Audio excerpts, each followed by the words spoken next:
Hey guys. Oh, that was a good one. Happy Turkey Day. Happy Thanksgiving. Alright, this is another plain Jane stippling video. Believe it or not, I do get a lot of PMs. Hey, have you ever stippled this? Have you ever stippled that? Hey, can I stipple this? How hard is it to stipple that? Hey, what happens if I stipple this? What happens if I stipple that? So that's why I kind of do them, because they are one of the only videos I ever get questions about in PMs and stuff like that. Basically, what I've done so far is I have... Let me turn that down. I have... Oh, come on. There we go. I couldn't get my mute to work. I sanded it down. I did have this side previously stippled, and I just sanded it all down. I cut in and undercut right here. And then I grinded it a little bit right here just to make it easier to... where are we at? Just to give it a little bit of a more recess right there. Not too much so that it was ruining any waterproofness or, there we go, any waterproofness or anything like that, but just enough to make sure that it, I'm losing it. There we go. You know, whatever. Not that it's not waterproof or anything like that, but just so it's not like sloppy.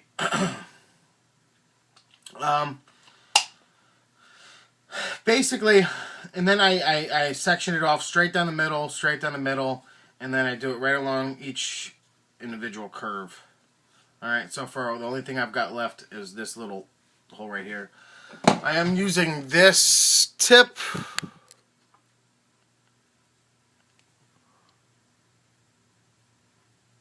That tip. Okay. And as you can see, that's what we've gotten so far. You can see the undercut, I melted it a little bit after I stippled it, just so it wasn't so rough right here, as my fucking fingers are destroyed as it is from stippling. My hands are all calluses, so I mean, you could literally have sliced myself across here and it doesn't even bleed. So this is something, stippling, any type of stippling, what I tell people when they ask is, it's not going to be something that if you're going to a tactical response, Haley Strategic, Chris Costa, Magpul Dynamics, Steve Fisher, or something like that, if you're going to any tactical course that's multi-day long, hard hours, hard use, I mean, you're talking crazy amount of usage. Not that I have gone to any of those particular classes, but I do know what they inquire. You know, I do know what, you know, is involved with them to a point, as much as you can know without going, I guess you'd say. And if you have bare hands and you do have soft hands, or just, you know, there are, I mean, not to say that you're a fucking girly man or anything like that, but if you got bitch hands, no, I'm joking. If you've got hands that, you know, this will tear your hands up. I mean, you'll literally be bleeding and blistered by the end of the day. That's just a fact of life.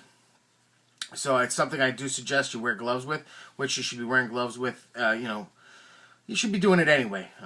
There's a lot of lead involved with firearms. There's, you know, gunpowder, this and that. You should always be wearing gloves and everything like that, all safety equipment. That being said, I very rarely wear gloves.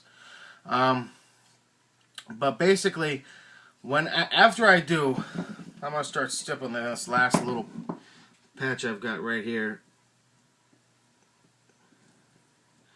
After I do, you know, a certain area, what I do is I then take the sides of the soldering iron and I just kind of go down like that. Just a little bit. Nothing. I'm not putting any pressure, but I am just letting it, just kind of getting rid of any stray sharp ends. Because what you have with the Magpul plastic is when you stipple it, it does get very jagged, sharp pieces that come up. And those jagged, sharp pieces are, well, let's face it, they'll just, you know, slice you to death.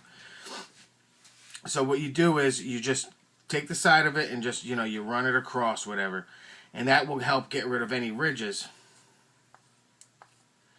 And what I did with this area is, because this is my recessed area, and I did stipple it because I do want it to be a little bit of a traction point. I have small hands with fat fingers. Maybe not so fat, but well, they're not so small either. But they're not large either. I could hold my SIG 226 just right. A Glock just right.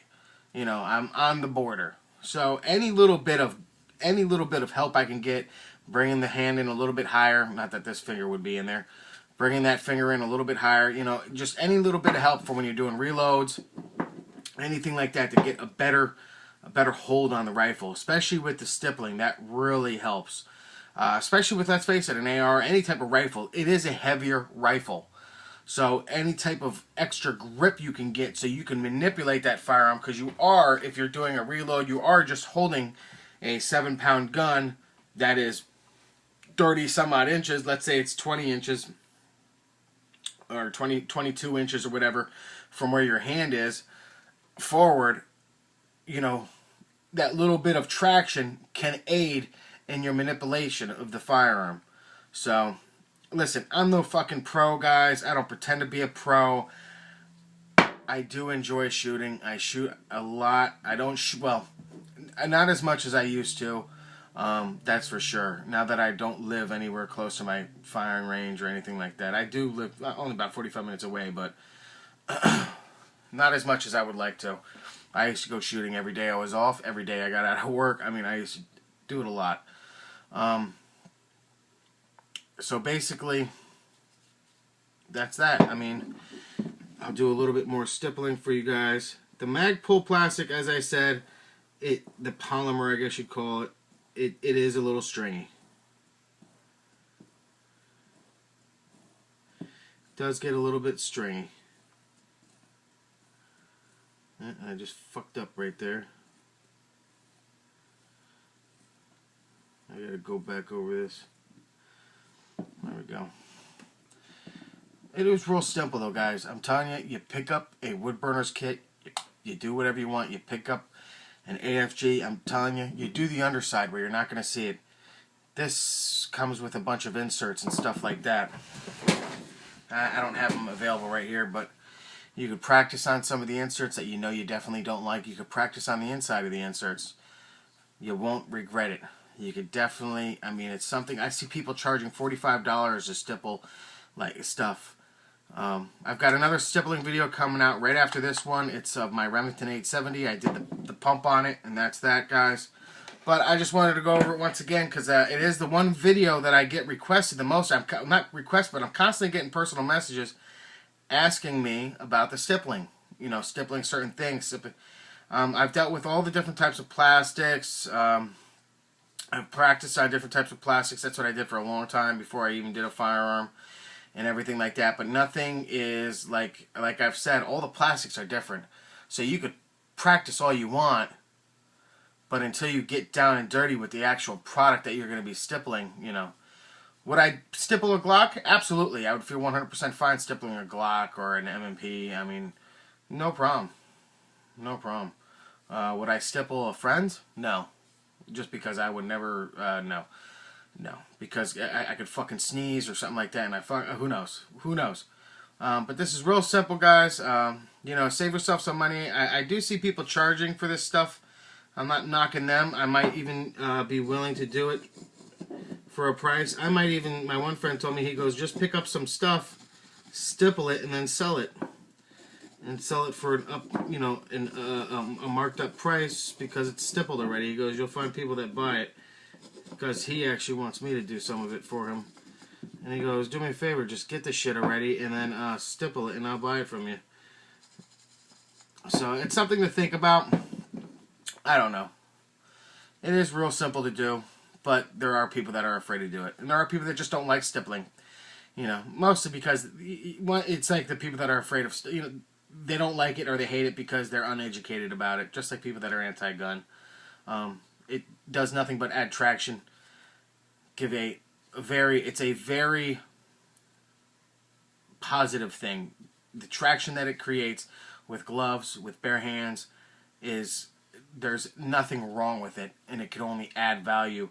Maybe not money value to it. It might actually do the opposite, but it could add personal value in the fact that you know you have that good grip and this and that. It's all personal, but whatever, guys. Anyway, that's that. See you later.